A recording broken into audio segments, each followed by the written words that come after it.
ప్రార్థన చేస్తున్నాను. దేనికోసం? అప్పుడు క్యాట్ ఎగ్జామ్ ప్రిపేర్ అవుతున్నాను. క్యాట్ ఎగ్జామ్ దేనికి రాస్తారు చెప్పండి? క్యాట్ అంటే పిల్లి కదన్నా అనేది పొరపాటున.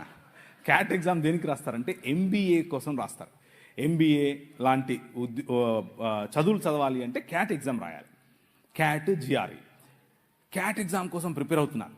ప్రిపేర్ అవుతూ ఉంటే వెళ్ళి ఒకరోజు ప్రార్థన చేస్తూ ఉంటే ప్రభు నాకు ఒక దర్శనం ఇచ్చాడు. కళ్ళు తెరుచుకునే ప్రార్థన చేస్తున్నాను, కళ్ళు మూసుకొని నిద్రపోవట్లేదు, కళ్ళు తెరుచుకునే ప్రార్థన చేస్తున్నాను. ప్రార్థన చేస్తూ ఉంటే ఆమోసు గ్రంథం ద్వారా ఆయన మాట్లాడి అనేకమైన జనాలు నెత్తి మీద టోపీలు పెట్టుకొని తెల్లటి వస్త్రాలు వేసుకొని ప్రభు అయిన యేసు క్రీస్తులోనికి పరిగెట్టుకుంటూ రావడం నేను చూశాను.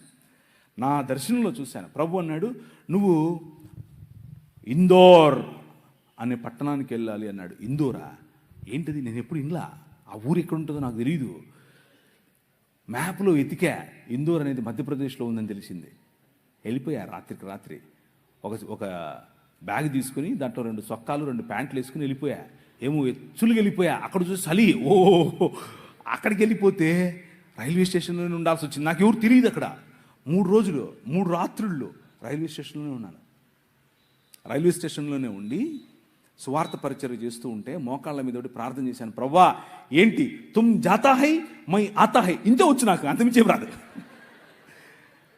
జాతా హై ఆతా హై ఇంతే వచ్చు.